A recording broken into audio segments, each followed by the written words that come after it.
ஸ்ரீ குருப்யோ நமः. பெண்களால் அனுஷ்டிக்கப்படும் விரதங்களில் மிகவும் முக்கியமானது வரலட்சுமி விரதம். அன்னை மகாலட்சுமியை நாம் சரணடைந்து விட்டால் அவள் அவளது திருவடிகளை நமக்கு கொடுத்து விடுவாள். ஆனால் பெருமாளின் திருவடியை அடைவதற்கு மகாலட்சுமியின் பேரருள் மிக மிக அவசியம். அதனால்தான் அவள் இந்த உலகத்துக்கே ஒரே விளக்காக திகழ்கிறாள். ஸ்ரீமன்மந்த கடாட்சலப்த விபவ பிரம்மேந்திர கங்காதராம் என்கிறார்கள். மகாலட்சுமி தன் கண்களை மெல்ல மெல்ல திறந்து கடாட்சிப்பதால்தான் பிரம்மா, இந்திரன் போன்ற தேவர்களும் தங்களுடைய பதவிகளை அடைந்திருக்கின்றனர்.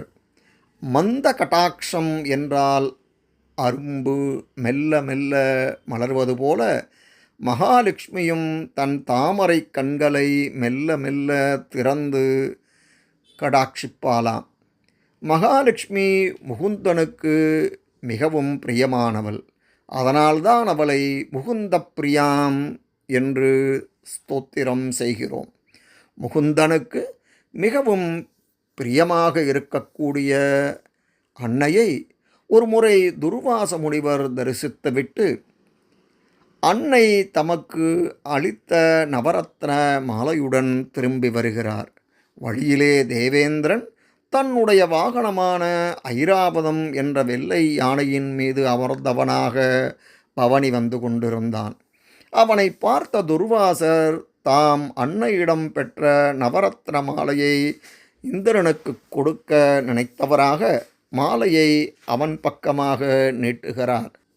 உடனே இந்திரன் யானையை விட்டு இறங்கி முனிவரை வணங்கி மாலையை பெற்று கொண்டிருக்க வேண்டும்.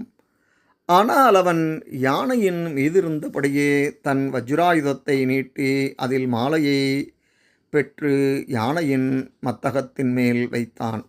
அந்த மாலையை தன் தும்பிக்கையால் பற்றி இழுத்து கால்களில் போட்டு மிதித்தது யானை. இந்திரனின் இந்த தகாத செயலைக் கண்டு துர்வாச முனிவர், இந்திரனே, எந்த தேவியின் பேருரால் உனக்கு இந்த இந்திர பதவி கிடைத்திருக்கிறதோ அந்த சாக்ஷாத் மகாலட்சுமி தேவியினால் எனக்கு தரப்பட்ட மாலையையே நீ அவமதித்து விட்டாய்.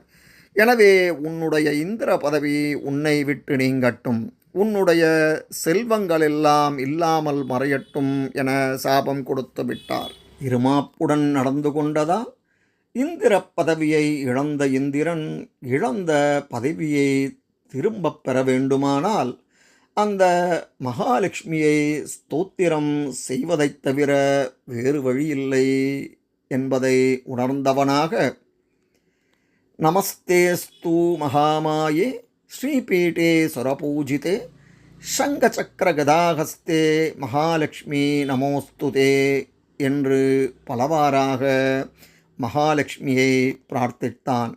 இழந்த இந்திர பதவியையும் திரும்ப பெற்றான். இழந்தவற்றை பெறுவதற்காக இந்திரன் சேவித்த ஸ்லோகம்தான் நமஸ்தேஸ்து மகாமாயே என்ற மகாலட்சுமி அஷ்டகம். அந்த ஸ்தோத்திரத்தை அடுத்த பதிவிலே பார்ப்போம். நன்றி, வணக்கம்.